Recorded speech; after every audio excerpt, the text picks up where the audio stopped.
Hello there, coming to you from inside my computer today to talk about the United States Electoral College, because this is something I hate with a passion. So many people don't know this, but the United States uses the Electoral College to vote. We don't use popular vote for things like the president, and because of that we have some problems. My biggest gripe with the Electoral College is that it was made in 1787, which is over 200 years ago and definitely needs to be replaced. My second problem with the Electoral College is that it is not a fair representative of the American public. Here's my problem with it. After a lot of research and quite a bit of math, I've determined that the Electoral College is particularly unfair to anyone who doesn't live in the states of Wyoming or Vermont. For everyone else, the Electoral College is not accurately representing your vote. So here's the math. We'll start with Wyoming. Wyoming has 3 Electoral College votes.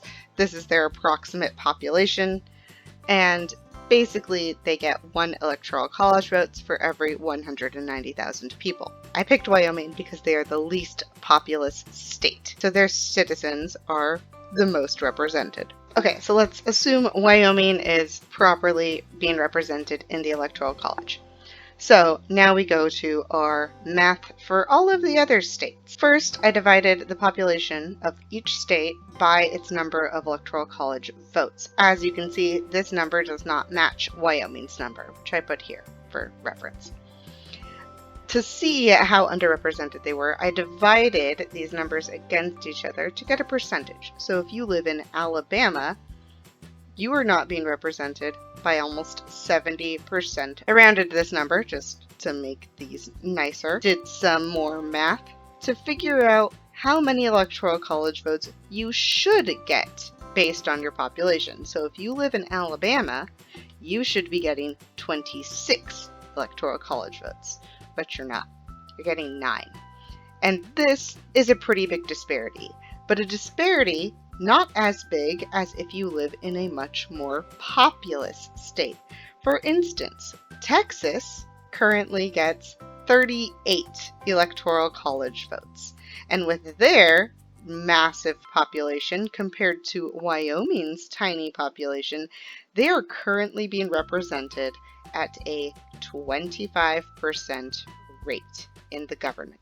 So if you live in Texas, your vote is worth 25% of a vote in Wyoming. If you were accurately represented Texas, you would have 152 Electoral College votes.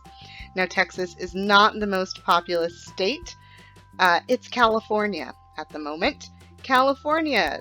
If you live in California, you should be kind of mad. You are being underrepresented as much as Texas, 26%, but because you have such a large population, yes, you also have more Electoral College votes, but you should, if this was a fair system, have 208 Electoral College votes. This should bother people. Regardless of where you live or how populous your state is, your vote should be worth the exact same as anyone else's. So this is a population density map. As you can see, the darker in color we get, the more densely populated a place is. The main problem people have with a popular vote is that it means that these very, very densely populated places, like in New York, California, and Texas, are going to basically decide the vote. And they should. These votes that the Electoral College uses are for the federal government. And because they are for the federal government, they affect all members of the population. If the people who live out in these not as populated areas get to decide the vote for all of the people who live in the densely populated areas, it is simply unfair. Because the federal government affects all of its citizens should be represented equally. And those are the types of decisions the federal government should be making. The Electoral College is not voting on separate bills and measures made in your state. It is only voting for things affecting the entire population of the country. And because of that, every citizen should be represented. For the matters of your bills and your measures in your state, That's what you have state government for. You should not only be voting at every major election, you should be voting for every election. If you need help learning how to vote in your state, there's a great YouTube channel called How to Vote in Every State that will help you figure out how to vote in your state. If you qualify to vote, or you will be qualified to vote by the next election, I would highly recommend that you register to vote now. As a voter, you have a responsibility to represent people who cannot vote yet, and your voice matters. So please do some research, get registered, and vote.